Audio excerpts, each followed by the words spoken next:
Hey, everybody, how's it going? This is Seth. You're listening to the REtipster podcast. So today, I have the privilege of interviewing a pretty well-known real estate agent who specializes in vacant land. His name is Pat Porter with RecLand. And if you're in the land investing business, you know that finding a real estate agent who truly understands land can be an incredible asset. And it's not always easy to do. If you call up any old agent and ask them to list your land for you, unless it's a truly remarkable property that kind of sells itself, most agents who specialize in houses and other types of properties don't really know a whole lot about how to sell land specifically because it's just a totally different type of property that requires a different set of skills and knowledge and network to sell quickly. This is why it's important for land investors to find an agent who specializes in land. And Pat is one such agent. He came across my radar because he also has a YouTube channel where he talks about a wide array of topics from this specialty. I'll go ahead and link to that in the show notes along with his website. If you want to check that out, show notes are at retipster.com/153 because this is episode 153.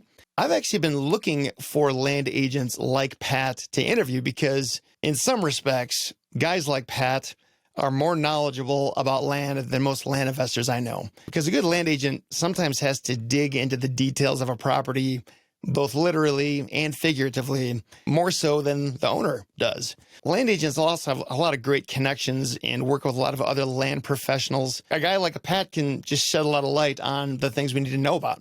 So, Pat, welcome to the show. How you doing? Hey, man. Thank you, Seth. I'm glad to be here. Appreciate it. Yeah, absolutely. So, let's start with your background. How long have you been working as a land agent like you do? I got my real estate license and started working as a land agent for another broker about 19 years ago. As soon as enough time elapsed, I was able to take my broker's life test and became a land broker. In 2012, 2010, started our own company, RecLand Realty. I'm the owner and broker of it. I've got a lifetime friend who's a business partner. He and I own RecLand together, but I'm the broker, and that's all we've been doing for the last 13, 14 years. What were you doing before this? Like, what made you decide, I want to become a land broker specifically? I live in Louisiana now, but we lived in the Carolinas, 20 years ago. And I had a real job, and I started doing some personal real estate deals on the side. I wasn't an agent. I was just buying and selling houses, on my own. I was having to do it kind of on the cheap, so I didn't have any money, so I was having to be real creative and doing deals. And my buddy here in Louisiana wanted to get into the land business. He just wanted to buy and sell his own stuff. And he and I talked, and he said, man, why don't you come here and do what you're doing in the Carolinas? Just come here and do it in Louisiana, and we'll just do land. And one thing sort of led to another, and I moved here with my family. We're from here, so it was an easy move. Started doing our own deals, and one thing led to another, and I realized, not every deal that comes across my plate was something we wanted to do, but it was something somebody may want to do. And I'm going, if I had a real estate license, I could market this as a third party for somebody else. It won't work for us, but it may work for somebody else. And that's how I got into licensed real estate activity. And then it was pretty quick. I realized, hey, I need to have my own company. And he and I talked, and that was our goal. Was as soon as I was 2 years as a licensed agent in Louisiana, you could then become a broker. And so after those 2 years went by, we turned the switches on and started our own company. And so that's the short version of it, but that's been the progression. And now here we are.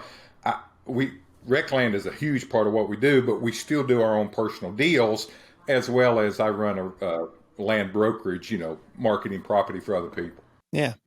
And I think I know the answer to this, but I'll just ask this in case anybody listening is wondering this. So when I hear the term agent and then broker used, so what is the difference between that? Does a person start as an agent, and then once you're a broker, are you like managing a group of agents or something, or what's the difference there?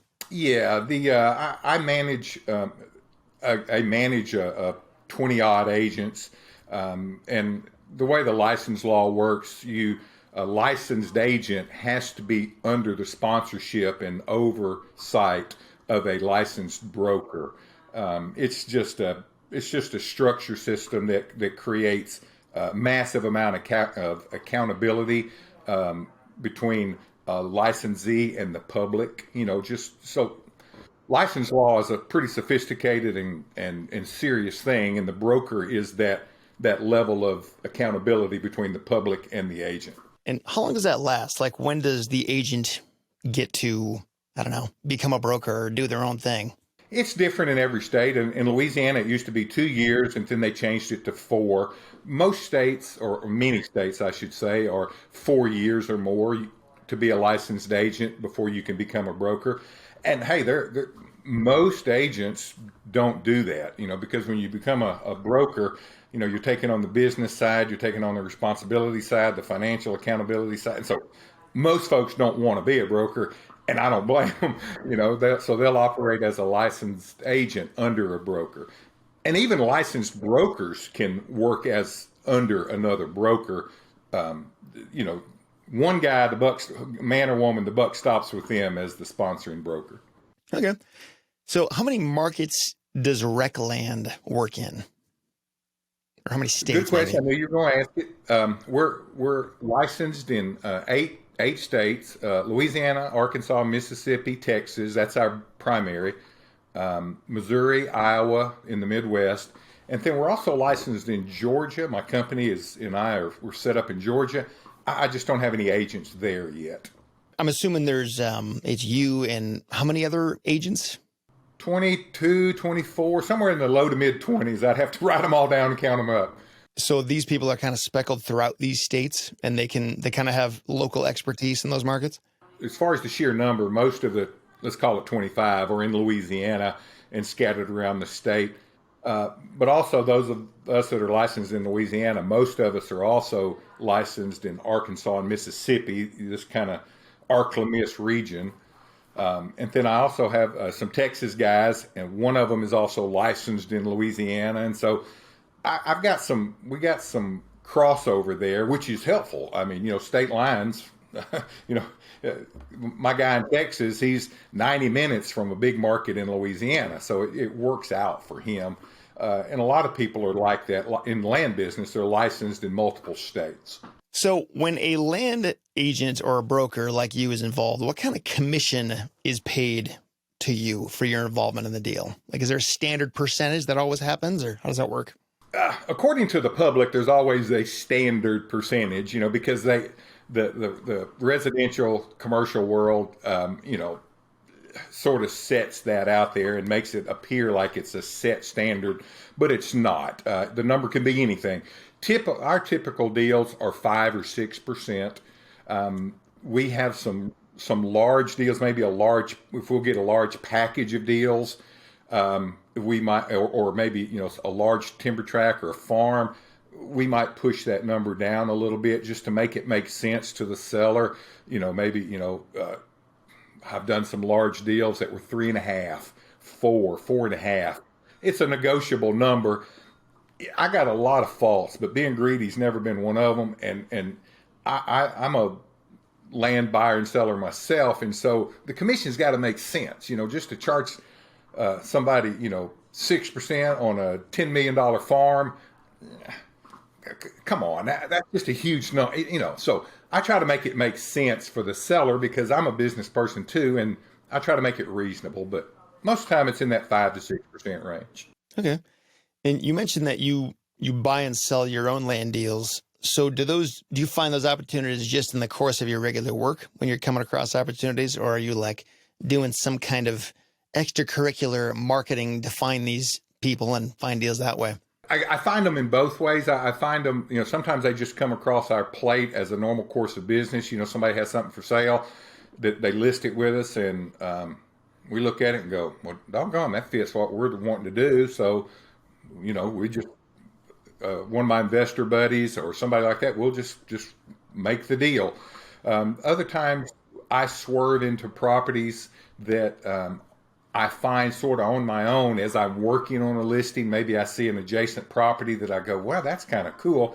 Let me look at that. And I look up who the owner is, and may send them a personal letter, that sort of thing. Yeah. I have a systematic way of marketing for RecLand, searching, getting listings, but I don't have a systematic full boat way of marketing for personal deals. There's just not enough time in the day. And I swerve into enough of those deals sort of on my own anyway. Yeah. And just to clarify, when you say a rec land, do you mean a recreational land? RecLand, yeah, some people look at it that way. It was just a cool name when I had to name the business, 15 years ago I was coming, what's a good, I wanted the word land to be in it so it'd be distinctive. And I wanted it to be short enough so that the website, recland.net, this shows you how far back I got. I wanted it to fit on one line of a classified in the newspaper. I saw some people that have this huge name for their website, and it would run over into two lines on a classified, which doesn't make good sense.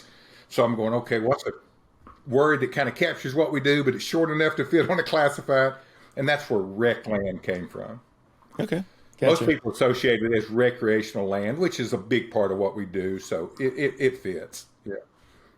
Well, I guess that leads to my next question. So these deals, just out of curiosity, and the deals that you are pursuing for yourself, what kind of deals do you go after? Is it like, are you trying to develop farmland, or are you trying to just flip something and make money? Or like what would look attractive to you, and what are you trying to do with it? The two main things I look for, found one yesterday, bought one last week, are tracks that are maybe just underpriced, where I could go, well, dang, that's just a straight up flip the way it sits. And we've done deals like that. We do them routinely.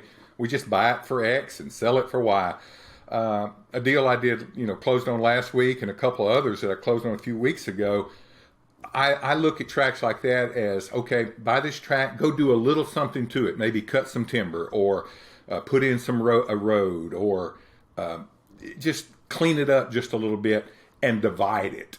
Some of those are divided for rural home sites, 10, 20 acre tracts for homes, or some of them are just divided for recreational use. We bought a lot of tracts that, several hundred acres, several thousand acres, that we can carve up into smaller, more manageable bites and sell it to the recreational buyer out there, hunting land and places, for camping, fishing, that sort of thing. A lot of people can buy 40s and 60s and 80s. Not everybody can buy, 800, 8,000. So we buy wholesale, sell retail, or develop something, fix it up, and then just increase its use. Okay.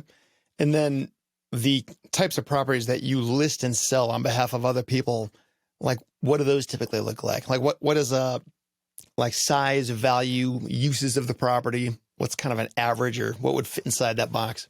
I'd have to crunch a lot of numbers to figure out an average size, but I was looking at a tract yesterday. A lady in Colorado wants us to sell for her here in Louisiana. It was 120 acres, kind of, that's sort of, run-of-the-mill, normal kind of deal for us. Timberland, it'll have some home site use for it because of the way it sits on a road, and there are utilities. So it could have some use other than just timberland or recreational land. It could maybe be home site potential. We sell a lot of timberland. We get a number of farms, improved farms, because, where we are here in the Delta, farmland is a big deal. So farmland, timberland, hunting land. Over in Texas, we sell some ranches. So it's that. And then a lot of tracts will be smaller tracts that are 20s, 40s, things like that, really, its best use is a rural home site. It may just be growing timber now, but it really is its best use, which is a higher value, is a rural home site. So we do a whole lot of that. I know, like, a lot of land flippers in our community anyway, when they get started, they might go after like really, really cheap stuff, like just bottom of the barrel, like lots that they can buy for $1,000 and sell for $5,000 or something like that. I think about that compared to what you just told me about the sizes and values and uses and that kind of thing. What would cause you to say no thanks to a landowner who wants to sell their land through you? Like, is there a point at which it's like, no, that's too small, or no, that's never going to sell? Or what would make you be like, no, sorry, do it on your own? Or would you ever say that? Yeah. There are four main things that I say no to. Somebody that's just hard to deal with. If they're hard to deal with on the first phone call, they're going to be hard to deal with later. So Yeah. life's too short. I'm too old. I'm too busy. Yeah. I used to say yes to everything because I'm a hustler and a go-getter, but I've learned to say no Yeah. to people that are hard to get along with. I just no, thank you. I'm good, but I'm not that good. And that's sort of Important my to have speech. boundaries for sure. Or if something is if it's in an area that I don't have an agent somewhere nearby that we can't really service properly, I'll tell them that. I don't want to take something that I really can't service, and the customer doesn't necessarily know that. They called me because they maybe trust me, and I want to make sure I can service them well. So if it's in an area that the closest agent's 3 hours, we may say no to that, and I may help them find somebody closer. And then just little small lots, you've run into them in towns and cities all over the country, a 3/4 acre or a 2/10 of an acre lot in a subdivision. It's better for the seller, honestly, if they'll use a local residential company. You pick your poison on those, but that way that agent can put it on the MLS. It'll sell locally to somebody in town. That's the quickest, easiest way. So I usually say no to those little bitty deals. We sold a lot of them because sometimes it's just part of it. It comes with a package, and you got to take the good with the bad. It's my philosophy. And then the fourth thing I say no to is 131 Elm Street. If it's just a straight up house, on 1 or 2 acres or a small subdivision lot, that's better for the residential folks over there to do. That's really not our cup of tea. So those are the 4 things that we'll say no to.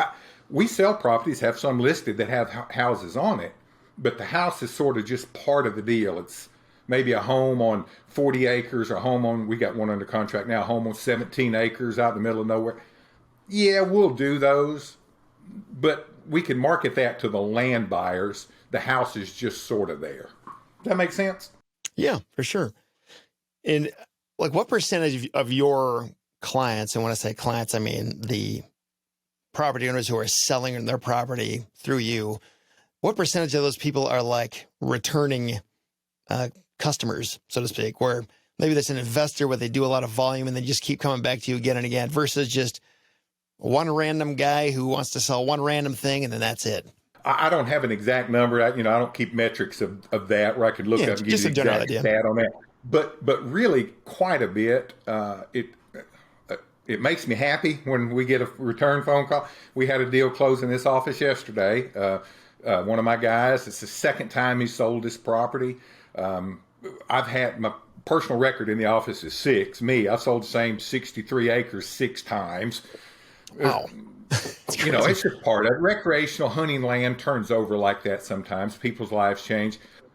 We'll have investor groups that use us over and over. And so we get a good bit of repeat business, which I really appreciate. It lets you know, hey, you're doing something right, and people appreciate that. How do people find you? Do they just see your listing and call you that way, or is it through YouTube, or what do you think is the biggest driver of new leads to you? This changed the world, of course, as you know. And so everybody is looking here. Even when they're driving down the road, they're looking at this. They're not looking at billboards anymore. And so Pat is holding up a phone just for the listeners out there who can't see it. Oh, the internet and the apps that run on the internet anymore.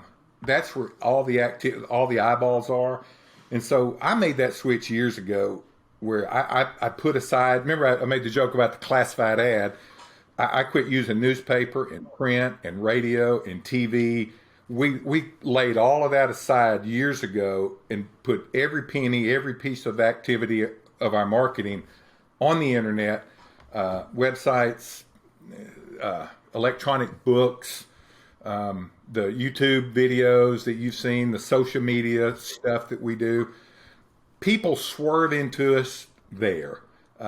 Exactly how many come from our website and how many come from a Facebook ad and how many come from a YouTube video, I don't have the exact number, but it all comes from that pretty much because I don't do the old traditional dinosaur advertising anymore. We used to do it a lot. We don't do it anymore. We're busier than we've ever been. It's the internet. We're on every major land website there is, plus our own site, all the social platforms, e-blast, text blast, any way that I can get our name or our properties out on this device in people's hands is what I do. Of those different like selling platforms out there, selling websites, is there one or two that are responsible for the majority of your sales? Like, is this like if a land investor is listening to this and they're like, I just want to do the 80-20 and focus on the most powerful selling platform, what is that for you? It is, without a doubt, it's our website, RecLand.net. But I understand that a personal website for your average investor doesn't work because he doesn't have the economies of scale in place that's driving hundreds and thousands of hits to that site every day, like people are hitting ours. So personal website is us, but we're an established business, 15 years, people have been going to that website, the numbers are there. Anybody, the second place after that would be, there are a handful of well-established land websites out there that the one-off, the onesie-twosie investor can use, and I would, if I were that guy, I would use those. I hate to plug them on your show here, but I know that's anybody fine. that's, I'm just looking for for what's working for you. landflip.com, top tier people, great website, one of the top four, I think one of the top 3 or 4 land websites on the internet. And then you got the land.com family. So land.com, landflip.com, those are the two that I would start with if I were a onesie-twosie or a handful of deals a year investor. What is it about landflip.com that you think is so effective? Like, is it, I don't think that's the biggest one out there, is it? I mean, I know it's certainly sizable. No, it's not the biggest at all. Like I say, I think it depends on who you ask and when you ask. I think it's number 3, number 4. But when you only have a handful of top tier land websites, it's right there. I mean, you got Hertz, Avis, Enterprise. I mean, everybody rents from all of those. Landflip.com is probably, number 3 and number 4. Again, depending on who you ask and when you ask. But they have it's a stellar website. It's user friendly. It's got all the bells and whistles, and it's run by world-class people. They're run by great people, not corporate pointy heads, not VPs in the office, run by real land people who've got the technical expertise to make it all work. And I know I sound like I'm plugging them. I'm not. They're just friends. I don't have a single dog in the hunt. They're just, in my opinion, they're the tops. They're the standard, even though they're not the number one site out there as far as traffic. No, that's actually really good to hear. I've known about Landflip forever, but for whatever reason, it's not like the site that I hear about the most from where people are selling stuff. But I think the world that I'm operating in is it's a little bit different than yours, where mine are like specifically land flippers, people who are buying super cheap and selling for more. Whereas you're more like the people who are kind of more invested, maybe with bigger stuff, who are doing more things to the property. But I wonder if the market has anything to do with that too. Like maybe certain markets, for whatever reason, gravitate more towards certain platforms. I don't know. It's hard to say. Maybe so. If I were, but again, I've been doing this a long time, and I reasonably good at what I do. Got a little information. If I were knowing what I know now, and if I were starting from nothing, and I were just a onesie-twosie land flipper, whether it be 3 acres or 32 acres or 2 acre lot here there, I would still use these platforms because that's where people look. That's where the SEO is out there. If you go online and you're doing anything looking for land, these platforms are going to pop up. So I would be there whether I had 10,000 acres or 10 acres. That's where I would be if I were a onesie-twosie guy. And I don't mean onesie-twosie in any disparaging way. I'm just trying to make a distinction between the guy that this is all they do and the people this is just part of what they do. Mm-hmm. Gotcha. No, appreciate you mentioning that. So figuring out what land is worth can be a very tricky thing in some cases. I'm curious, how do you do it? I've seen on some of your YouTube videos, you talk specifically about that with regard to like timber and surrounding properties. And I'm just curious, like, do you have any software that you rely on, or is it just your knowledge of that market and previous sales there of similar properties, or how do you get confident about the value of a property? Yeah, that's unfair to your average guy out there because, I'm sitting here with, I don't know, thousands of land deals under my belt and a great office manager in the next room who's got every detail of every deal we've ever done in Excel. So we've got our own database that we can always, if we're uncertain, we can always kind of look at. We're running hundreds of properties through here a year. We do our own deals. So there's this mental database that I can go look at your typical property in our region, and I'm gonna be able to put a range on it really quick, just because of what I know. And again, that's a little bit unfair. Your average guy out there that's trying to put a value on something, he needs to, and this is what I've told people before in videos and stuff, books, is you need to call and ask guys like me. You need to ask questions and not just call and ask one person. You need to just acquire information, and you get that from a lot of sources. You might be able to get that from, your tax assessor, the clerk. And a lot of this is state specific because some states are disclosure states, other states aren't, where the purchase price has to be put on a deed. Other states, they don't. States like Arkansas, it doesn't have to be put on a deed, but you can still figure out the purchase price because of the way they tax the transaction. You can figure out exactly what the price was. So there are people out there that you can ask, and you can put together enough information to get in the ballpark if you're a onesie twosie, a smaller guy, just trying to figure out something that you want to buy or sell. There is no magic website. There is no magic solution or silver bullet for it.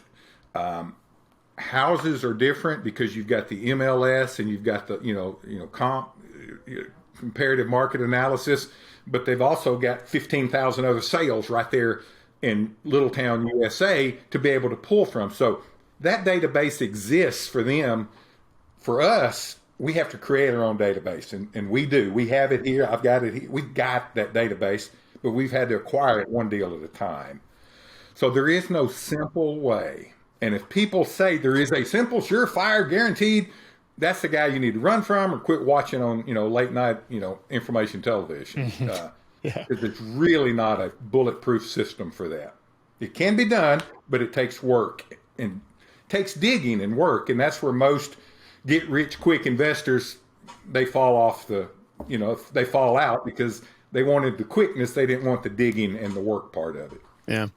That makes sense, Seth, or did I confuse it? No, it makes total sense. And I would agree, like, it is an unfair advantage for sure. But that's why it's important for people to talk to people like you. It's like, take advantage of your unfair advantage. I know a lot of land investors now who rely heavily on their local land agent or land broker, not only for selling stuff, but also like on the acquisition side when they're buying a property, asking their agent, like, hey, is this good? Like, is this worth what I think it is? Is there something about the local market that I'm not aware of? Like any red flags, any reason I shouldn't buy this, even though it looks good to me on paper? And a lot of times their agent can step in and be like, no, like, don't do that. Or yeah, like, this is worth more than you think it is because of this. And you can't really get that without somebody like Pat, who's been around for a long time and has tons of data to look at. So I would agree. I agree. Yeah. And it's not just Pat by any means. I'm, like I said, I'm pretty good at what I do. Been doing it a long time. Got a lot of good guys that work for me. And so we're always picking each other's brains and bouncing information and questions off of each other. We do that nonstop. We probably know the answer, but I'll still pick up the phone and call Mark or Coy or whoever and ask a question about XYZ, and they'll do the same. And it just sort of, validates what our hunch is. And that's important. And I'm wondering, like, say if I'm looking at a market like Washington or Idaho or something like that, where you don't necessarily have a preference you don't necessarily have a presence, but I want to find somebody like you. How do I do that? Like, how would you find yourself in another market like this? Is it just looking at local land listings or seeing who has a YouTube channel about land in those states? Or I don't know. How would you go about doing that? That's a good question. I get asked a lot because, the internet doesn't have a boundary. And so, I've actually gotten calls and emails from people overseas and other countries asking me about, a hectare of this, that, or the other somewhere in Peru. Believe me, and I'm a go-getter kind of guy, but I'm the first to tell you, hey, brother, I have no idea, man. No clue. I'm sorry, I'm stupid as it relates to that. But I get asked a lot about properties all over our country. And a lot of times I'll know a good company or an agent in an area, and I'll give them the context. I've got it in my phone. And we do that quite a lot. There are people I know and trust. I don't want a referral. I just want them to find somebody that they can trust and will serve them. That takes care of it for me. I don't need money out of that. Wasn't going to make any money at the beginning. Why try to ease my way into some little referral at that point? So I just want somebody to have a good contact. If I don't know anybody, and that's frequent too, I always refer them to RLIland.com. That's the Realtors Land Institute, RLIland.com. And they have the database, and it's part of the National Association of Realtors. They have a database of all the agents in all over the country, and they can look right there in their region, and they can get some names, and they can at least make a call and start, a point of contact, and then investigate if that person can help them. People that are in RLIland.com are typically, they're in it, as a profession. They're professionals. A lot of them have the ALC accreditation, accredited land consultant. That's one of the National Association of Realtors designations. And anybody that's got an ALC designation and they find them in that website, they're not just fly-by-night folks. They've done the work. They spent the time to earn that. And they're probably a good source to at least start with. So I've given that piece of information out hundreds of times. Yeah, for sure. I've heard of that site, and it gets referenced quite a bit in our community too. And I am wondering, like you sort of take like a doctor, for example, like a doctor who goes through medical school and they just barely graduate with D's on everything, or C's, or whatever the minimum possible grade is. They're still called a doctor, and you don't know any better. You know what the grades were. You don't know how smart they are. It doesn't make them good just because they're a doctor. And I'm wondering, like, if you were talking to a new contact who says they're a land agent in some other market, like, what are you looking for? Like, what questions should you be asking? What answers do you want to hear? What would be some red flags that are like, uh-oh, maybe I shouldn't work with this guy? Any thoughts on that? I don't have a list of top 5 things, but, you and I are both grown men, and we deal with people all the time.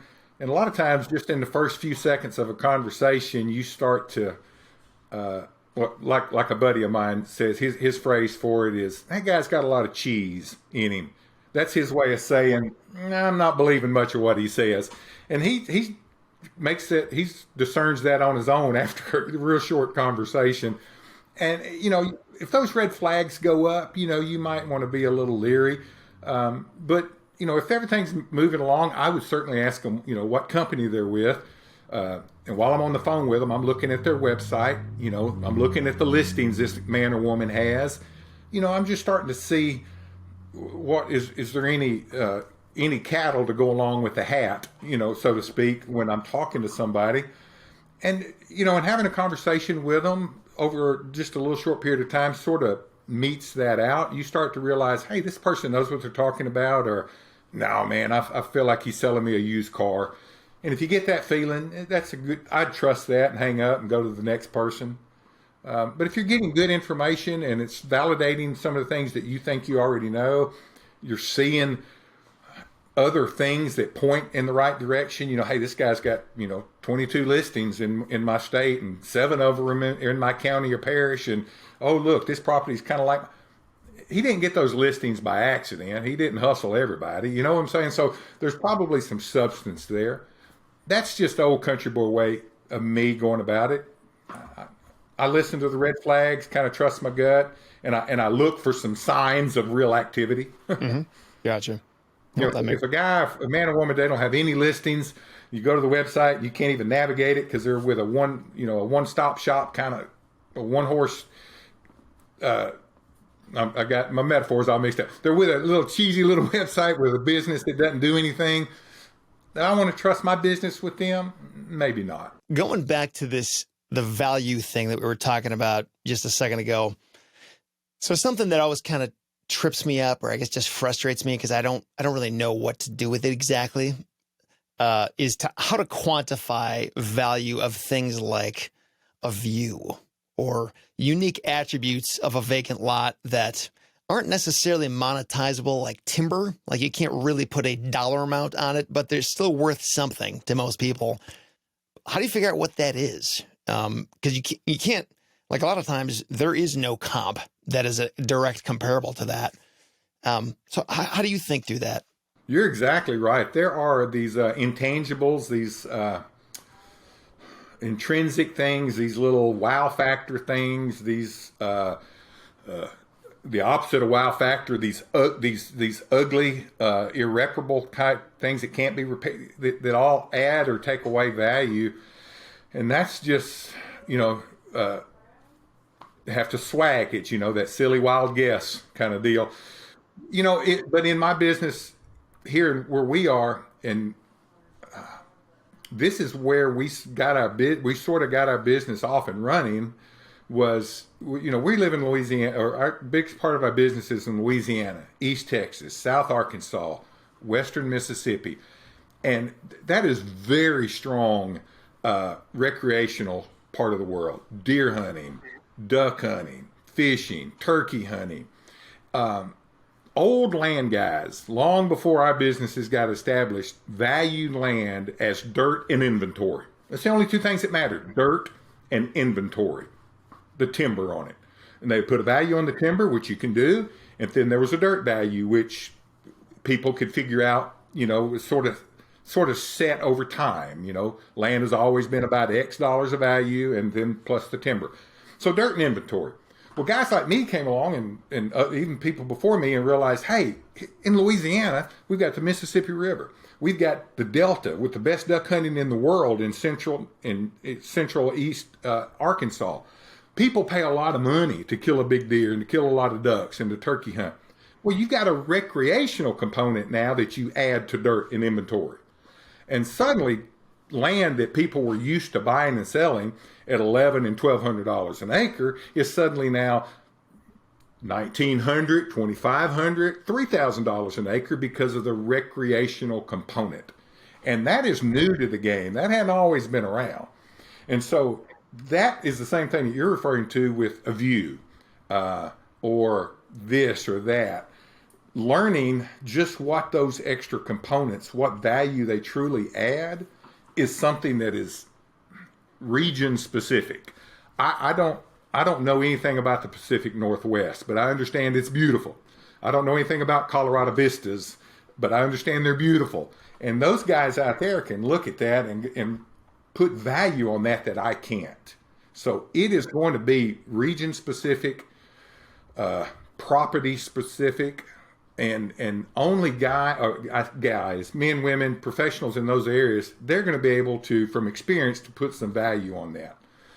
Same thing, you also have to educate a buyer, seller, and I have to do this a lot. I had to do it yesterday on the 120 acres, that not every acre is created equal.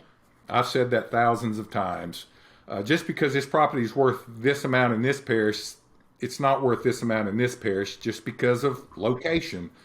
And you've got a lot of trees on 12 acres, doesn't mean it has any timber value. I don't know a single logging operator that's going to go set up and select cut 12 acres. There's just no money in it. You can't do it. So you got a lot of great, beautiful trees, but that's all they are, is pretty. There's no timber value. And learning to make those distinctions as a buyer and a seller is really critical. Not every acre is created equal. And just because there's a tree doesn't mean it's timber. Just because there's a view doesn't mean somebody else is going to think it's as pretty as you do. That sort of thing. So, Seth, I said a lot to not answer your question because there is no cookie cutter answer to that. No, I mean, but there's regional there are regional norms, I could say, where people can apply those values, and they come from real sales. Mm-hmm. Yeah. Yeah. It's, you did answer my question in the fact that like, it's not a clear cut answer, but in terms of like talking to local agents and people who just understand the area, I mean, that I don't know of any other way either. I mean, I just don't know how you would figure that out, because you can't just do that looking at spreadsheets and, comps, so to speak, whatever that means. And that's Now, let me give just an example to tie into that. I'm in my office. I'm sitting right now in Northeast Louisiana. Well, 5-6 hours from here in Northwest Arkansas, North Central Arkansas, some of the most beautiful ground you've ever seen. High rolling terrain, gorgeous hardwoods, rocky outcroppings. It's beautiful to me. Absolutely gorgeous. People would love it if you could get them there. And I look at some of this stuff, it's priced $800-900 an acre. And I see it on the internet and I'm going, I'm tempted to buy that sight unseen. Look at it, it's gorgeous. My stars, if we had that down here, I could sell it for $4,000 an acre. Well, it doesn't sell up there for those prices, or it's having to be priced that low because it's completely inaccessible. It's completely unbuildable.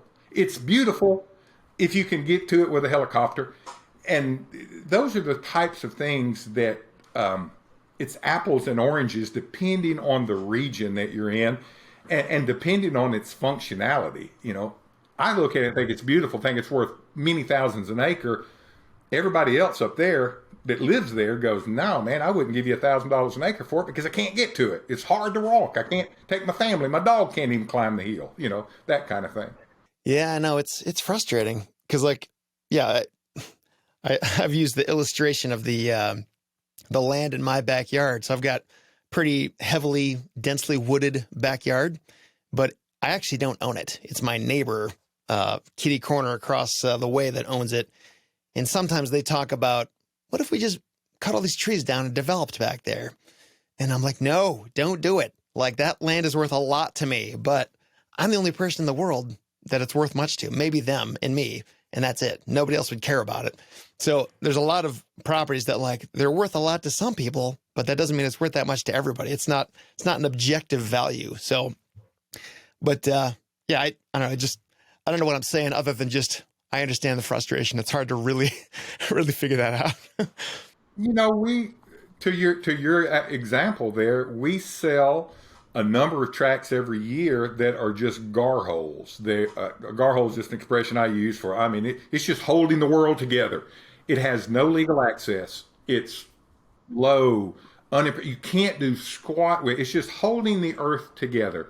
And nobody's going to buy that. We will list it. We have to get the seller down to some reasonable number based on, what we sold in the past, because I know that I can approach the adjacent landowners, and if the price is reasonable to them, they're going to want to try to buy it because it means something. It has value to them because it joins them. Just like you're saying, it joins you. That piece joins you. It adds a buffer maybe between you and somebody else. And so that gar hole to one person that's absolutely worth nothing to this adjacent landowner. We had a guy recently pay $1,500 an acre for something that we couldn't get anybody else interested in for $600-800 an acre because it had no use for them at all. But the adjacent guy bought it for $1,500 an acre. That's about $1,100 an acre more than it's really worth, in my opinion. Yeah. It makes me wonder, do you think there's such thing as unsellable land? Like, is there a property that's so bad, like nobody will ever buy it? Seems like yes, but then I always seem to get surprised because even that piece I described right there, so those adjacent neighbors want it. They all want it. The drawback is a lot of them don't have the money to buy it, which is nobody's fault. That's just a reality. And so I've sold ditches that run between properties. I've sold ditches. Nobody wants that. Mm-hmm. But an adjacent farmer could use it because he could create additional drainage. The only use for it was for that farmer, for that use, and he happened to be able to buy it. Other than that, it's unsellable. So Yeah. To answer your question, yes, but there's always a lot of exceptions. Yeah, no, sounds about right. When you think about all the land that you list, how long does it typically take for you to sell it? And like, do you have much? Does your opinion have much weight in terms of figuring out what should this property be listed at? Like, say if I come to you with a property that is objectively, if that existed, objectively worth 100,000, but I'm like, nope, list it for 200,000. Like, would you just say, no, sorry, we're not going to do it? Or would you, I don't know, meet me halfway? Or I guess I'm kind of asking two questions at the same time here. So maybe we'll start with the first one. Wait, what's a typical time frame to sell? I guess get asked that by everybody that calls or wants to list something. I don't have a quick answer for it because it just depends. It really does. What we do in this business, it takes just a little longer to marinate. That's kind of what I say to people. It's not like selling 131 Elm Street where houses are flying off the shelf, especially like the last 12, 18 months. It's not like that at all. It's got to marinate just a little, unless it's at a ridiculous steal of a price. And then I can make a phone call and sell it, so it can sell in a day. But to put it on the market, it takes a little time. If somebody just to give you an answer, if somebody prices the property at what we suggest, or right around at what we suggest, 3 months is something fair that I tell people. If we're going to really push the high end, it may be in the 4 to 6 month range, because most of the stuff we sell is a luxury purchase. Everybody's got to have a place to live, but not everybody's got to have 200 acres to turkey hunt. It's a luxury purchase, so those go slower. They just do. Not everybody wants to agree with that, but it's just a reality. So I tell people, quick is a month or two if we price it just a fire sale price. 3 to 6 months if it's priced at market. And if you're really, shooting for the moon, I don't have an answer. To answer the second part of your question about, I suggest it's 100,000 asking price, and you say, no, I want to ask 200,000. If it's a certain kind of property, I may go, man, I'm good, but I'm not that good. I'm sorry. But, that means we sold 100 of them. If we know it's going to sell in this range, there's nothing magic about it. It's not special. But there are some properties that are, hey, you may be right. It's got some unique features. It's got that view. It's got some of those intangibles you mentioned. Somebody comes along and falls in love with it. They may pay close to that ridiculously high number. And I hope they do for the seller. So I may be wrong. They may be right. And I'm willing to concede that and go, let's try that. My approach is, hey, you may be right. Let's try it for a period of time. But after 6 or 8 weeks, if the market is quiet, then that's the market telling us we're way out of line and we need to listen to the market. The market is not wrong. The market is more right than you and I will ever be. So if the market's telling us we're way out of whack, then let's listen and move our price down just a little bit. That doesn't mean we go all the way to 100, but maybe we go from 200 to, let's lower it to 170 and see what the market says. And if we start getting some activity, maybe, let's just keep working until we get to that sweet spot. And it may be down at 100 where I was right. It may be closer to 200 where you were right. But let's work until the market engages and then we know where we're supposed to be. And a lot of sellers, if I approach them that way, when they want to ask way up here for something, most people are reasonable and go, hey, I appreciate that. Let's give it a try. If it doesn't work, a couple months, we'll move down. And if we've got that understanding going in, we'll represent the property and go for it and try. And a lot of times, that works a lot. You keep moving the price a little bit where the market notices and engages, you can make deals. Did you say, so like would 6 months be the time frame at which it's like, okay, if we haven't sold this thing by then, we're doing something wrong. We got to make some changes. Did I hear you right? Was that what you said? Or what would be the time frame at which you would want to start reevaluating whatever you're doing? 2 months. I usually tell people, hey, what I was telling you was sort of my speech on the phone with a client is, hey, if we hadn't gotten any activity at all in, 5, 6, 8 weeks, let's listen and adjust. So that month and a half, 2 months, if it's dead, nothing going on, that's a telltale indicator to me. It's the price for what it is. And it may be a terrible property, but even a terrible property has a price. So it's the price for what we're trying to sell. So let's adjust after a couple of months. I don't know how much data you have on this, if anything, maybe just a gut feeling, but when you look at, and I haven't even looked at some of your typical land listings that you put out there, but with a good listing, there's things like really good photos of the property, and then there's the information you provide, and then there's the price. And in some cases, there's like a headline. In your opinion, which of those things is most important to get right? Like if you don't get this right, it's going to have a much harder time selling. Like, would it be pictures, you think, or price, or I don't know, any ideas? My gut is to say price, because people will buy properties without any pic. I mean, they'll be interested in a property without a picture. I mean, we never represent a thing without a picture, but I see some of these. You mentioned some of the residential agents that try to do land. I've seen some of their stuff that have hand-drawn maps, which makes me want to just die. Yeah. I mean, it gives me the red so bad I can't stand it, in one or two pictures, and I can tell from the picture they're on the road. They never even got on the property. They took a picture this way on the road, took a picture that way. Makes me want to just scream because, anyway. But if the price is right, I'll investigate the property. So I think it's price. But in this day and time, because people are shopping here, they're shopping on their computer, you got to have good mapping. You got to have good imagery, drones. You got to be able to tell the story in 8, 10, 12, 20 pictures with somebody clicking on the internet, because they're not going to look very long. They're going to go to the next one. Yeah. With some of these higher end properties, is video important at all? Like, do you go through those motions to make like kind of like a 1 minute video with drone pictures or anything like that? Or is it not really that crucial of a thing? I put myself in the place of the consumer. And if I'm looking at a property and it's got a video, I'm going to watch the video, because it could be something there that I pick up, that I'm not getting from the information. So yeah, video's hugely important. It's just the world we live in. I mean, grandma's scrolling through Facebook and she's watching cat video. She's, they're the people that buy property and sell property. So yeah, video. We don't video everything. I certainly don't drone video everything. I used to, but getting video of a pine plantation is about the most boring thing you can see. I mean, you look at just a canopy of green.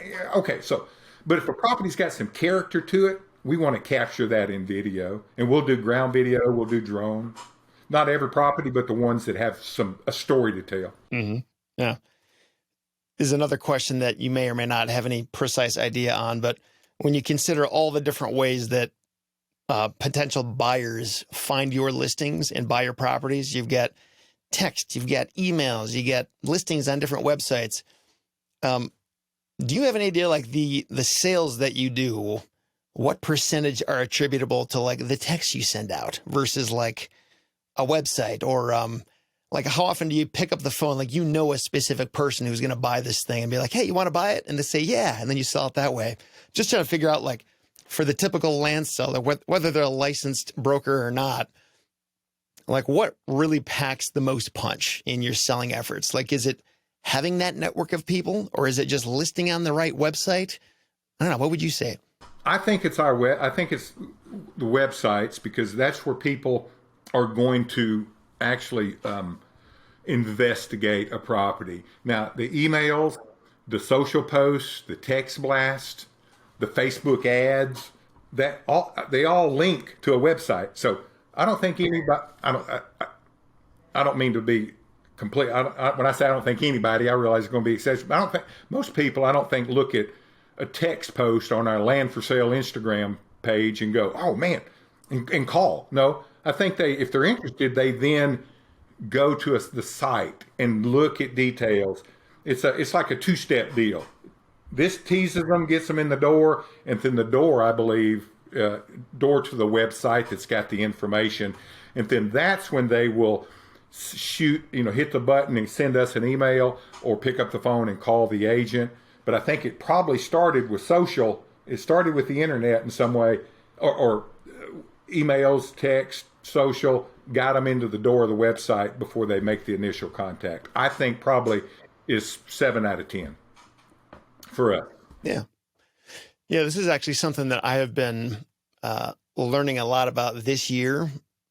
It's taken me like 10 years to get around to it, but this is starting to geeky stuff that the average land investor might not care about, but there are actually a lot of ways that you can figure out where is traffic coming from. Like, is it coming from LinkedIn or Instagram and it's with UTM codes. You basically just bake it into the link, and then you can figure out, okay, these number of people are coming from this platform. But anyway, if anybody's ever curious about that kind of stuff, just do some Google searching for UTM codes. You can kind of learn how they work, and it's a little complicated to figure out in the beginning, but once you grasp it, it's a pretty useful way to track where business is coming from. So I do not disagree. In fact, I agree with you 100%. I'm very familiar with it. I listen to a lot of tech nerds that they train on Facebook and Instagram. They really get into the weeds, into the minutia, and that's their business. The reason I don't do it, and I'm familiar with it, is I got this much time in a day, this much time left on the planet. I can only do so much. I know the analytics of my website, and I see where stuff's coming to my website.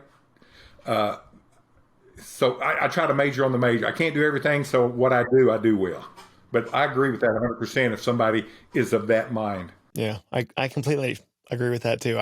I've spent an embarrassing amount of time trying to implement this stuff this year, and honestly, I don't know if it's worth it. I do sort of feel like I've wasted a ton of time, and time will tell if it was wasted or not, because it takes time to aggregate this data. But for sure, I mean, I don't think I could say it's the most important thing. It's more just it's useful to know. So yeah, and if we had if we got John sitting in the next office and that's his job, and John's good at that, that's great. I'd love to hear the information John collates from that, but to do it myself, I can't do it anymore. So on the subject of selling land, how often do you see seller financing getting involved with these deals? Like what kind of impact does that have on how quickly and how much you can sell it for? And what percentage of your clients, the people selling land through you, are willing to do that? We'll have, of our listings, we'll have a handful.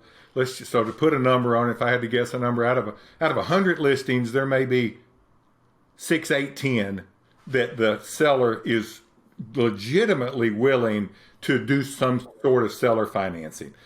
Most of the time when it gets to us, they're ready to divest. They want to, in, out, get it done, get it sold. They don't want to continue, the activity with seller financing. So a small percentage of people that are actually listing it.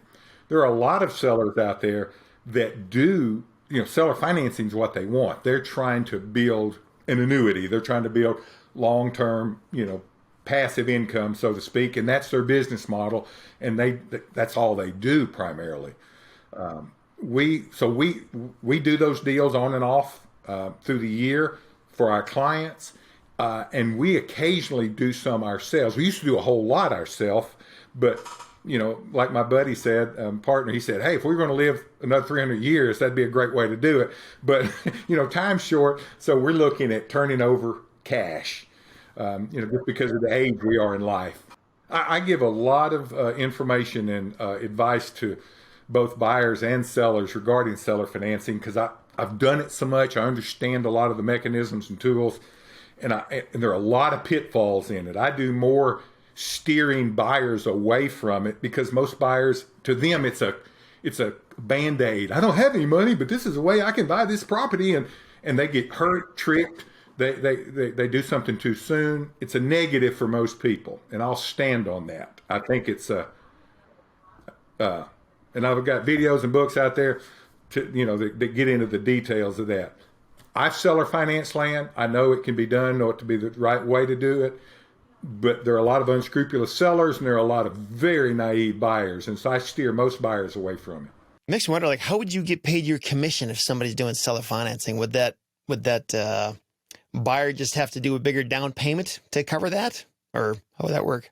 Yeah, we had one of our agents sold a really nice piece of property, a large piece of property recently, where the sellers took, did owner financing on it. And just the down payment was just enough to cover the commission. That's how that's how the seller wanted to do it, and so it works for us. If he's happy with, if everybody's happy, that's fine. How often do you see bank financing getting involved in these deals? I have to imagine there are certain circumstances where banks are willing to finance it. Is that accurate? And if so, when? Like, why? What would make them comfortable with that? In our world, in the Southeast and in the Midwest, our really big part of the country, there are a lot of lenders. That's all they do. And they have great products for rural real estate.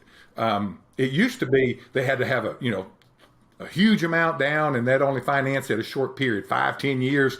Not anymore. You can get a 30-year mortgage on rural real estate, just straight up timberland, farmland, hunting tract, with 15-20% down, and just credit like anybody else, as long as you've got the financials to be able to show you can pay it. We out of 10 deals, we'll probably 6 or 7 of them are lender financed, because there are a lot of, oh my goodness, yeah, it's very common. The Louisiana Land Bank, and the Louisiana Land Bank is part of the it's a federal charter for lending for rural land, and it'll have different names in different states. Southern Ag Credit, I mean, I can just go on and on naming banks that are all part of that same federal charter, and that's all they do. Not all they do. It's primarily what they do, is loaning against unimproved rural property, farmland, timberland, recreational property. Yeah, that's interesting. So farmland, timberland. So with both farmland and timberland, there is some fairly concrete ways to value that and appraise it and understand what it's worth in terms of the bank's collateral value and risk they're taking. Recreational land, I have to imagine there's probably ways to do that too. But I think, at least in the parts of the country I've worked, the reason most banks want nothing to do with land that doesn't have an immediate plan for some kind of development is because of the whole collateral value issue. Like, they don't understand what it's worth. Appraisers can do appraisals, but they don't really understand what it's worth either. So it's like, how do we lend on something when we don't know what it's worth?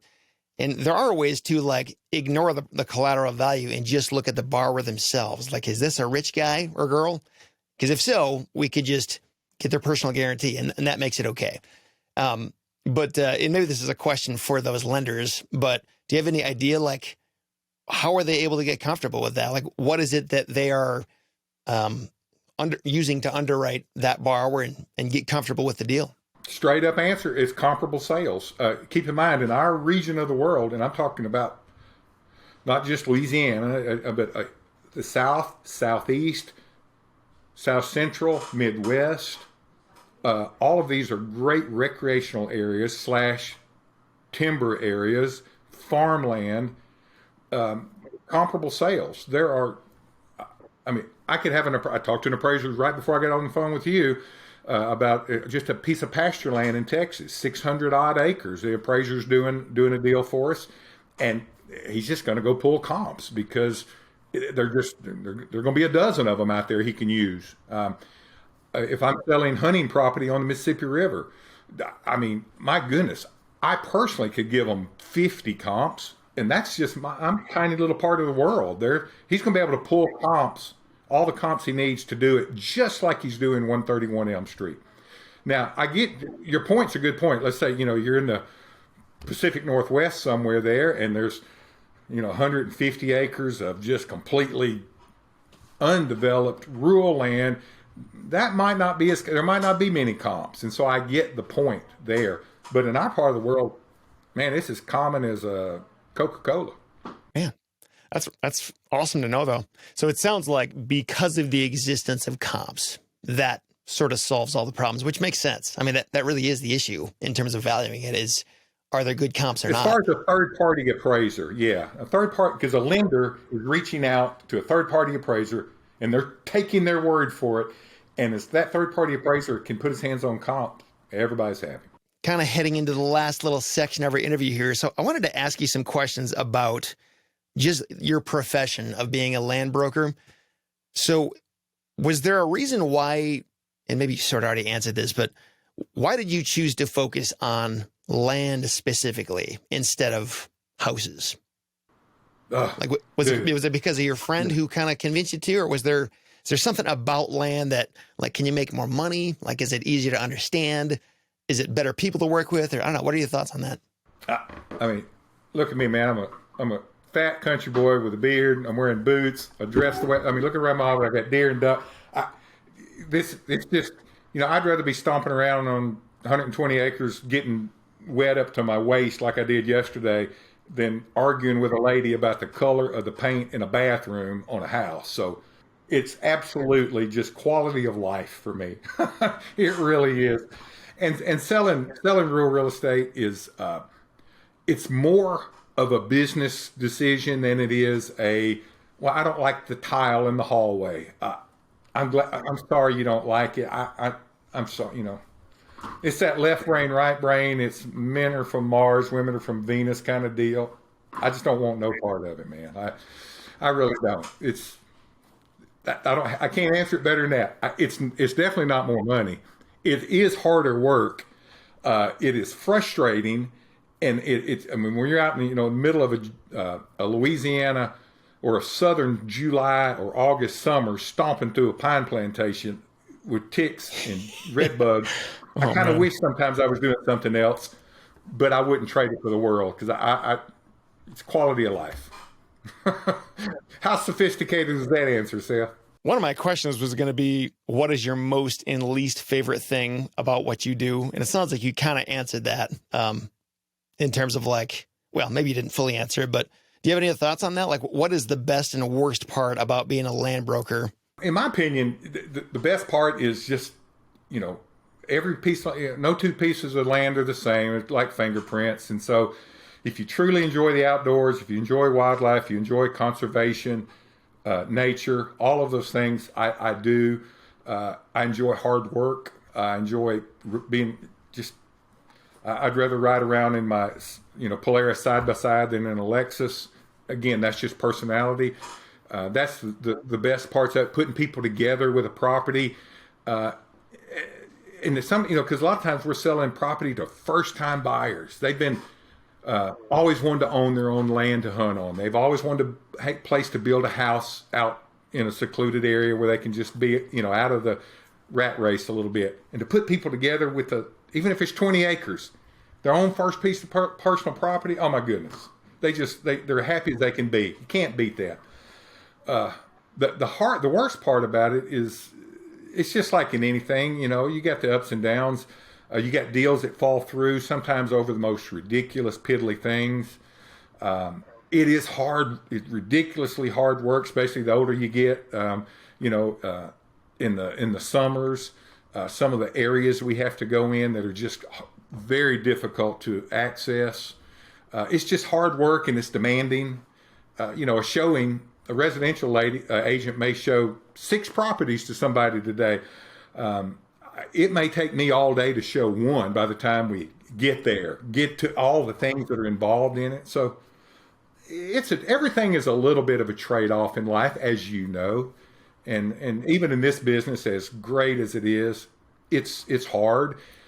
And especially when things get hard. Right now, the last couple of years, everybody wants to be in the land business. It's sexy. It's fun.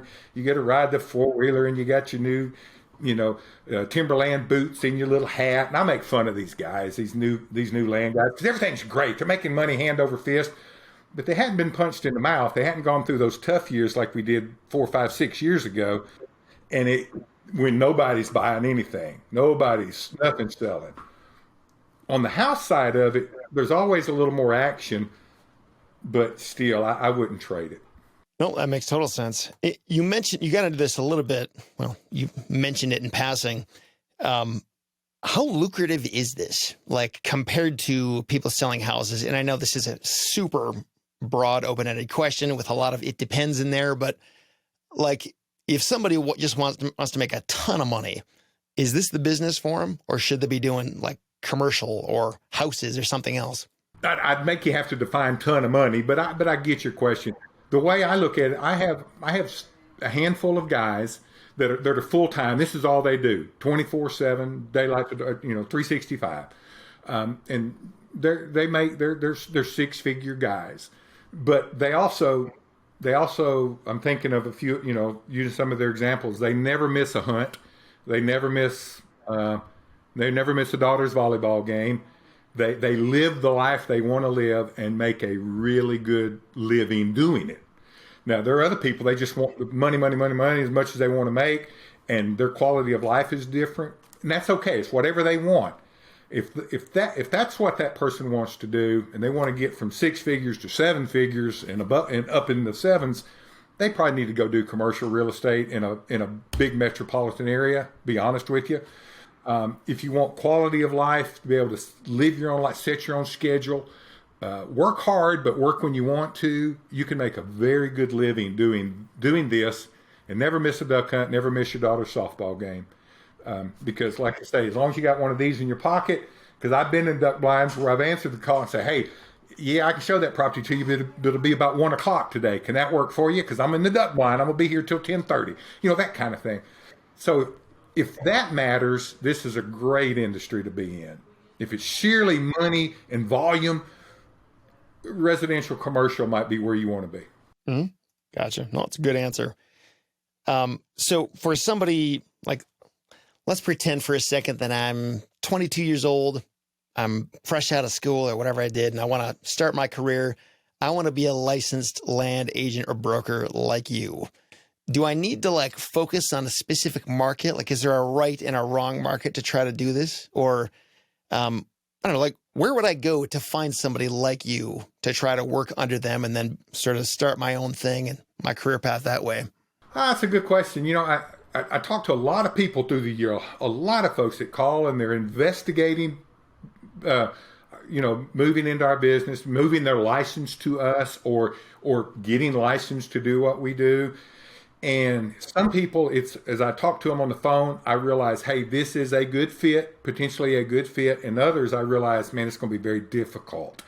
The ones that I realize are going to be very difficult, other than just red flag stuff, are locale. If they are in a metropolitan area, for instance, I had a guy call me from St. Louis, Missouri. Wife's a school teacher. They live there. That's where their home is. He's going to have like I told you, you're going to have a very difficult time because, yeah, you can sell a lot of great land in Missouri, but you got to get out of St. Louis to do it. And that means either 2-hour, 3-hour drive all the time, or you got to relocate. So the locale matters, because you brought up some things about, some scenarios, you're familiar with, and those parts of the country just might not lend themselves to enough volume that a person can get their slice of it and make a comfortable living. There are regions of the country down here where I am, the Southeast, Alabama, Georgia, Florida, oh my goodness, even the Carolinas, Virginia, definitely in parts of the Midwest, Kentucky, Tennessee. Dude, those are great, great places because by and large, they're rural states. They have large metropolitan areas, but they're vastly rural areas, vastly rural states. So the locale is I've come to learn, is extremely important to make it, to do this full time. So are you talking about where the person lives? Just where they sleep every night? That's important? Or I guess maybe another way of asking the question is, so let's say I live in Franklin County or Parish in Louisiana. I'm looking at your website right now, one of your listings here. So what would be a radius around there that I could serve? Is it the surrounding 3 counties or something? Or how would you pick the correct coordinates on Earth to be I need to live here because then I can serve these areas which have a high volume of land sales? What would the logic be to figuring that out? Yeah, good question. You mentioned Franklin Parish. One of our top guys is there. He makes a great living selling primarily the property that he lists in Franklin Parish. And it's a tiny little rural parish. But he also serves, 5, 6 parishes around it there. Mostly Franklin Parish, but he's got listings in all of those others, onesies, twosies around. So he sleeps in Franklin Parish, but he can also drive to Catahoula and Concordia Parish that are an hour and a half, 2 hours away. You gotta sleep somewhere that you can get up and work hard that morning. And so to get up every day and drive 2 or 3 hours somewhere, to maybe because you got a 20-acre listing that's 3 hours away, it just starts getting difficult. It becomes financially impractical. So you see my point there. You got to be able to wake up and do business in your locale, or figure out a way to get somewhere and to convince those people where you're getting that you can represent them even though you're 3 hours away. That's part of it too, which goes back to one of my points I made earlier, that we say no to some stuff because I don't have guys that are right there, boots on the ground close by. So in my opinion, a guy's got to kind of be able to wake up and go to work. Yep. And I think what it's getting at is the importance of actually having boots on the ground, like with your own 2 feet, being able to walk a property. And I know for a lot of land investors or land flippers in our community, they don't do that. Like they buy and sell stuff in states across the country that they've never even been to. And I think there is a point you can get doing that, just using like Google Earth and other data, but there is something you just can't see any other way without getting somebody on site to see it. But it makes me wonder, like I know one way that I've often tried to deal with the problem is just getting a local photographer or agent to swing by and get pictures for me. It's still not the same as walking it. And there is something about using your own 2 eyes in the real world versus looking at pictures on a screen. You just have a different perspective of what's going on. But what are some issues that you can identify with boots on the ground that you just can't see any other way? And you can't hire somebody to go see it any other way. It needs to be you. Yeah. Topography, utilities. Amazingly, you can't just make a phone call and quickly ascertain exactly how utilities are going to work. Yeah. You just can't, you just can't do that. There may be water right down the road, but the water company is not expanding anymore unless somebody puts in a 6-inch line. Okay. Well, nobody that's buying a 2-acre lot, a tax property, is going to spend $48,000 to put in a 6-inch water line, So there are a ton of things like that. Terrain and topography are the things that I've swerved into, where people will call me from the other side of the universe and they want to make an offer on the property. And first question I always ask is, have you seen this? Have you seen the property? No, but we da-da-da-da. And I know they've been watching videos or infomercials, and they've got their 1, 2, 3 checklist of how to buy, tax properties and, flip them, all that kind of stuff. I've seen the stuff too. I'm not disparaging that, but most people can't do it well. They're going to get hurt, burned, and embarrassed. Most people are. And so I don't even take an offer on a property unless they come look at it. Unless I know they're a pro and they assure me, hey, they know what they're doing. They understand the risks. They got to get on an airplane, come look at it before I'm even going to write a contract. I'm sorry, because they're doing it blindly and foolishly. Most people are. So being able to walk the property, you quickly can get an idea. You don't even have to walk the whole thing. You just got to be there and go, yes, this fits what I think the highest and best use for this property is, whatever that may be. And the only way to do that is real good information. And part of that real good information, not exclusively, but part of it, is being able to look at it with your own 2 eyes. And again, most properties we represent, and this is a little bit of the chasm between when you use the phrase a lot of investors, and then properties that we represent, investors buy them, but maybe 300 acres of timberland, where a lot of investors that we may be referring to may be people that are buying a tax property that's 2.7 acres somewhere in Colorado. There's a whole lot of that for $3,000 or $1,500 or $10,000. That's different than, $1.25 million. That guy's not going to make that deal without more information. Did I make the connection, or did I broaden the gap too much for you there? No, I think, it's like I kind of knew the answer, and what you said kind of corroborated that. It made sense. Yeah. There's just a big difference we talk about investors. There are a lot of different type of investors. Again, I keep referencing the 1.7 acre tax property in Colorado, and you send out, 2,700 letters to, the tax roll in somewhere in Colorado, and you're going to offer $2,500 an acre for that. I do some of that stuff blind just for the sport of it.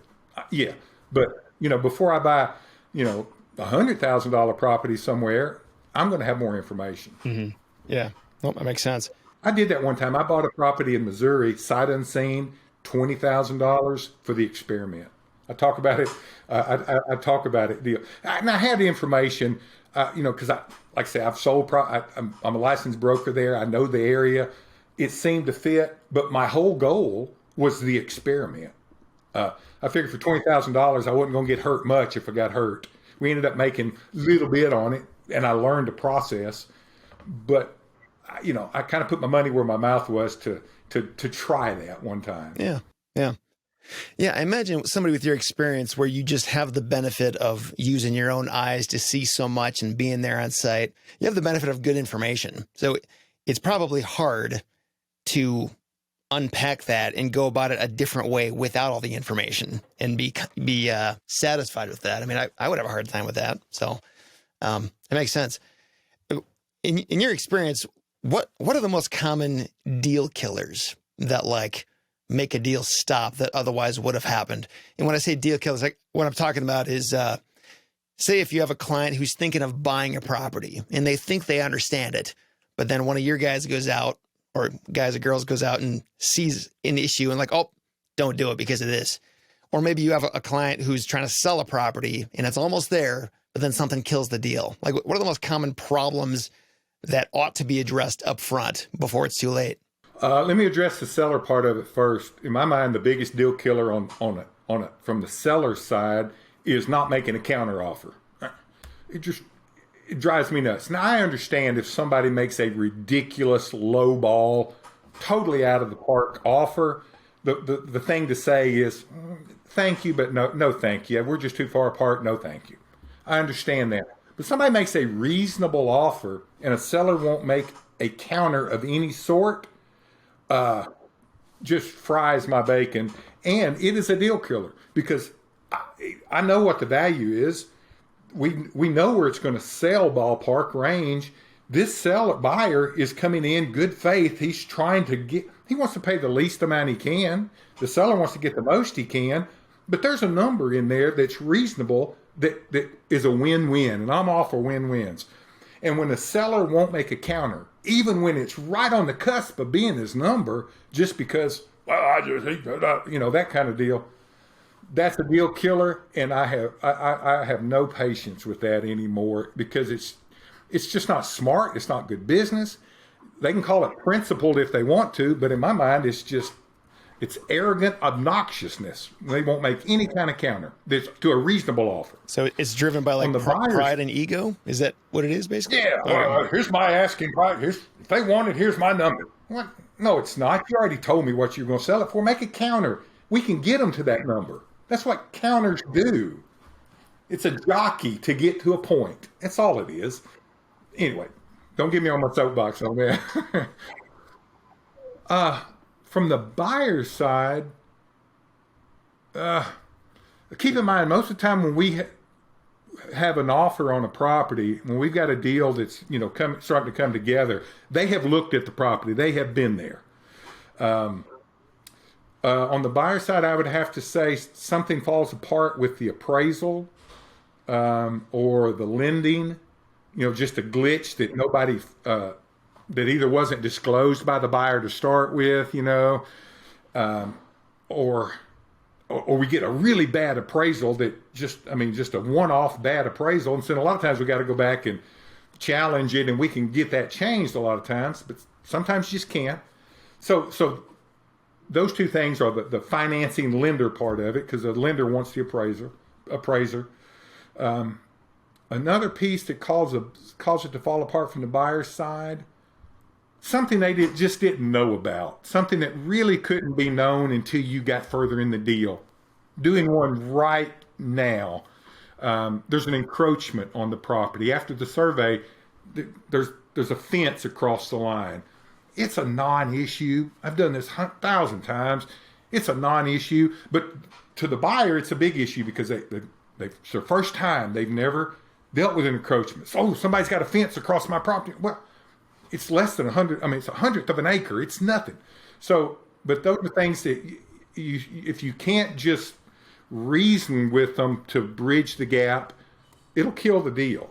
Now, I'm going to go try to work with the guy that's encroaching on the property and see if we can get a good solution. I'm not going to make him tear his life apart and move this fence for less than, for 100th of an acre, but we got to figure something out. But that very well may kill this deal. And it was something that nobody knew until we got into the deal. Yeah, those things really disturb me as a land investor. And I guess the reason they disturb me is in cases when I don't have somebody like you. Because, yeah, I mean, there's absolutely things that like no reasonable person could ever figure out without really digging deep and getting on the property and researching everything. And that doesn't happen a lot, but like it definitely happens with land. And it's unlike a house where a lot of these questions are already answered. Like, does it perk? Is it buildable? Are the utilities there? This and that. With land, there's a lot of questions that are unanswered that you got to figure out. And sometimes it's really hard to get those answers. And you don't want to just assume the answer is yes until you really know. Yeah, especially like things like wetlands, for example. Like you can look at this wetlands map, but like it's wrong a lot. To really know, like you need somebody on site to really evaluate it who knows what they're looking at. And I hate that stuff about land.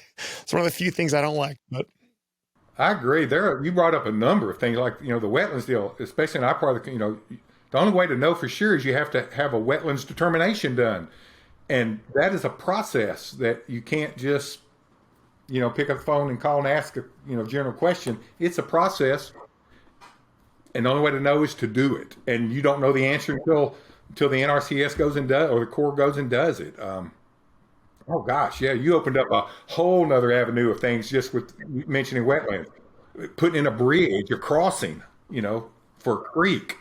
Yeah, I know. Waterfront. I know in Louisiana that's a big deal, and Florida and Michigan where I'm at, and but in other states it's like not an issue at all. So I guess it's one of those local issues that you would want to get a local expert their input on. So. You mentioned perk. That there are a lot of states that is critical. In our part of the country, that's not because we if you got an acre and a quarter, you can get a mechanical septic system. It's so there's just a thousand things that you swerve into. Yeah, yep. And that's why I think the average investor who's watched some videos and watched some infomercials, they get hurt, embarrassed, or ruin. They go, this is just terrible. Why would I ever get into this again? Because they don't look that deep. Last question, and this is I guess the reason I'm thinking of this is because, so back when I used to buy rental properties, I evaluated lots of different deals, and a really important part of that evaluation process is understanding what would this property rent for, not just what rentometer.com tells me, but like really knowing from a local property manager, like what could you rent this thing for, given the size and bedrooms and bathrooms and all that stuff. And so I had a local property manager, and I would just hound them every day, sending them all these different properties and asking them, what would I rent for? And they were gracious enough to respond with their input to me. But I'm pretty sure I annoyed them with all my questions and wasted a ton of their time. And it makes me think about you. So somebody like you probably has a really good handle on what properties are worth, vacant land in particular, which is a really important thing to understand when you're making an offer to somebody, especially if that's a discounted offer, just understanding like, what is our starting point? What is the basis for this? And I know like, kind of like what you were talking about earlier, just sending out offers blind to people. A land investor can send a lot of offers before they actually get somebody to say yes, especially when it's at a deeply discounted offer. So, I'm thinking through a hypothetical situation where I want to use you, Pat, to help me understand what are the values of these properties before I make an offer. Is there, what should I already know before I start wasting your time? Should I already have established communication and I'm in a conversation with this seller and I know all these things? Or could I just send you a spreadsheet of 1,000 properties and say, hey, Pat, give me values for all these things, just as an extreme example? Like, I guess, how much groundwork should I be doing before I come to you and start asking for your help? It's got to be property specific. I get those calls and emails frequently, as you can imagine. And I put myself out there, on the internet. And so I understand that's just part of it. And I quickly can discern, from the call or email, just like I talked before, the gut feeling, the red flags, the cheese factor. Somebody's got a legitimate question about a piece of property. You can tell I'm not their first thought because they've got a map, they've got some information. I'll quickly, in my office, I'll pull it up on our mapping software and I'll look at it and I'll answer whatever questions I can answer in 5 minutes from the computer screen. Now, I'm not going to go drive across the country to give them a free opinion. I get tricked into that sometimes because, maybe they own the property and they're, thinking about listing it. And I've learned to see through a lot of that, but even sometimes I'll still get tricked, but that's okay. That's just part of the business. I'll go and look at it and give them my 2 cents and really tear it apart and give them good information. A lot of times I'll list that property, but a lot of times I just got tricked because they're trying to sell it to a friend and they want to know. But it's got to be property specific. If somebody sent me a list, like you described there, not 1,000, but hey, I'm thinking about, just making offers on these properties. What I'm going to go, I don't know. You probably need to get somebody that knows those properties better. I'm going to be polite and defer because you're just being used for free information and I can't go and the only way to know for sure is for me to go look at that property. I can give a ballpark idea on a aerial, but I got to go look at it to really tear it apart. And I can't do that unless I know that, I'm doing it for my business and not just for some stranger's benefit, 1,000 miles away. I get those letters because we own property in several, a couple of states. And so I get all those letters, making us offers. And, some of them I've sold, I know what they're worth because we're selling them. And I'll look at what they are, So I understand that game. If that's what somebody wants to do, that's fine. I'm not throwing rocks at that. It is a numbers game. You send out 1,000 letters, you might get a few phone calls back. But I'm not going to do their work for them for free anymore. I used to, but again, I was hustling, trying to make stuff happen. Yeah. And sorry, one last question, just out of curiosity. When somebody lists their property with you, is it like a 6-month commitment or something, or is there a contract, or how does that work? Yeah, by law, you have to have a signed agreement. It's just state law. They have to sign to say you can be a third party representative. So there's a listing agreement. Our listing agreements are 12 months, simply because, again, we're not selling necessities. We're selling luxuries for the most part. And it takes time to marinate, especially if it's a larger property that they're trying to get top end retail for. It takes time to marinate. And so all our listing agreements are 12 months. If they beat me up because their sister's a residential agent and all they've ever heard is 6 months, 6%. Yeah, we'll list something 6 months or 9 months. Never list anything less than 6 months. I've had people try to, hey, I want you to list this for us for 90 days. No, I'm good, but I'm not that good. Thank you. I don't waste my time with that. So most are 12 months. Okay, cool. No, that makes perfect sense. Awesome. There's a lot of work to go because it may take a few days for us to get out the drone and all the work that's involved. It may take a week or 2 weeks to get the property on the market just because of what's involved in getting it together. Yeah. Yeah. What kind of costs are there on your side? Like, is there, I'm sure there's like listing fees for different like land.com websites and costs of getting photographers out there. And like, how much money do you have to invest into a typical listing just to get it out there? That's a good question. So many of our costs are you'll understand this, a businessman, sunk costs, that we've already are premium subscribers on all these sites. We've already got all the economies in place to do our business. And me to tear those apart down to the number, I don't know exactly. It's just sunk costs. We do our own photography and video. We're not selling,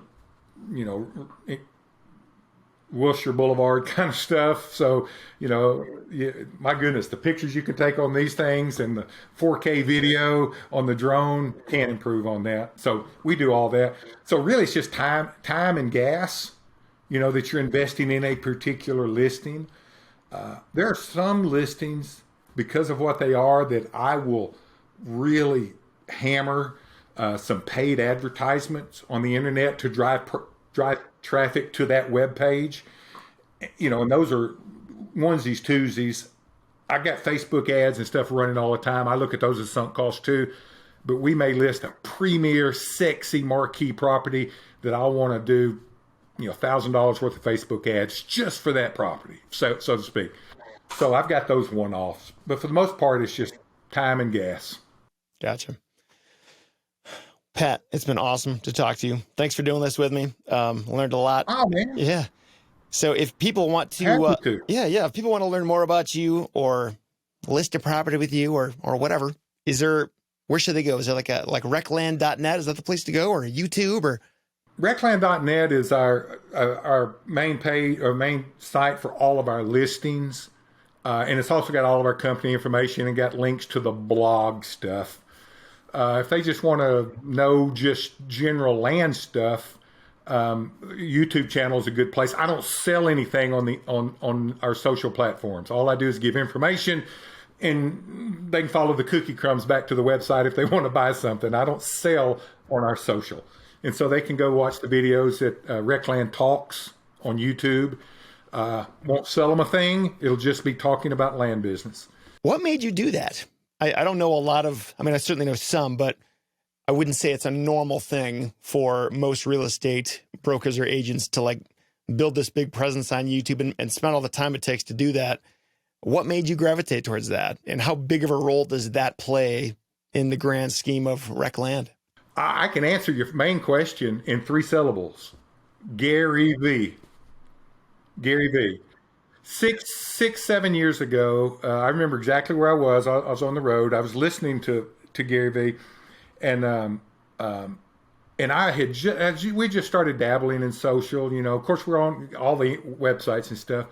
But I had started to dabble in social media because it just seemed like what you're supposed to do, And if you've ever listened to him or read him, he's pretty energetic and got a strong opinion. But he really captured me when he said, if you're going to do this, you do it, and when you do it hard, and you don't sell stuff, you give away stuff. In a nutshell, I'm paraphrasing him. And it all made perfect sense to me. It resonated with me because I hate when I would go online and I would look and all I'm doing is somebody's trying to sell me something and I'm just trying to get information. So I took him to heart and I jumped all in that April, whatever year that was. I can't remember what year it was. That's when I wrote the first couple of ebooks to get those out there, and just really started doing as best I could on social, giving information away. And it's not near where I want it to be, but it is there and it's significant. We're way ahead of where most people are. A lot of guys you see now, I've talked to them. They've called me for questions. I'm not saying I'm a grandfather of any of that, but I was the first one of the first people in the pool doing it that way, doing it hard a number of years ago. So that's why. And I've come to learn that at the end of the day, if I help somebody, the business is going to come to me at some point. What people may need today is information. They might need to make a buy or sell 2 years from now, but today they need information. Well, I'm going to give them that information so maybe they'll remember me when it comes time to make a transaction down the road. That's the whole method right there. I just want to be top of mind when the day comes. Because we're selling expensive stuff. We're not selling a gallon of milk that somebody goes and buys one every week. We're selling $500,000 expensive stuff, once in a lifetime stuff most of the time. And when that moment comes, I just want to be top of mind if I can when that moment comes. Because it's only going to come once, and if it comes at all. So I want to be there when I can. I'm sure it's effective. I don't know, from my perspective, I know there's lots of land agents out there. But when I think of, who would I call? Who would I ask the question? Pat Porter is an obvious answer because there's not many people who have taken the time to put a lot of trustworthy content out on YouTube that's not selling stuff. And like, it makes a person likable when they just give without asking for anything back. And that can go a long way towards being top of mind when somebody actually needs what you have to offer. So, and I've seen that firsthand myself with what I do too. So I agree. I'm not, I mean, you look at me, I'm not very likable as I am. I got to do what I can to, to feed it. So folks, Pat told me earlier that he's got a book that he can give away for free to the first, say 50 people who reach out to him. If you want to do that, you can email him at office@recland.net. I'll have that email address on the show notes as well if you want to check it out. Again, it's REtipster.com/153. And feel free to hit him up and see if you can get one of those. And Pat, glad to do it. Yeah, do you have like if there was one specific book that you recommended for everybody by you, what would that be? I could link to that in the show notes too. It just depends on if they're buying or selling, or if they want to, or if they're buying and selling for profit. We've got land buying tips from the pros, land buying tips from the pros part 2, how to sell your land faster by adding value. And the fourth one that's in print is how to profit by buying and selling rural real estate. So it's sort of kind of depending on which angle you're coming from. Yeah, no, that makes sense. So I will link up to those, at least a few of those in the show notes as well, if anybody's interested in checking those out directly from Amazon too. So, and Pat, thanks again. Appreciate having you, and hopefully we can talk again sometime. It's been great to get to know you, and I'm sure you add a ton of value to the people that you work with. And again, if people want to check out Pat's site, recland.net or RecLand Talks on YouTube, I'll link up to both of those things on our show notes. And thank you. Yeah, hope you guys enjoyed this, and we'll talk to you next time. Seth, thank you, brother. Appreciate it very much. Enjoyed it. You bet.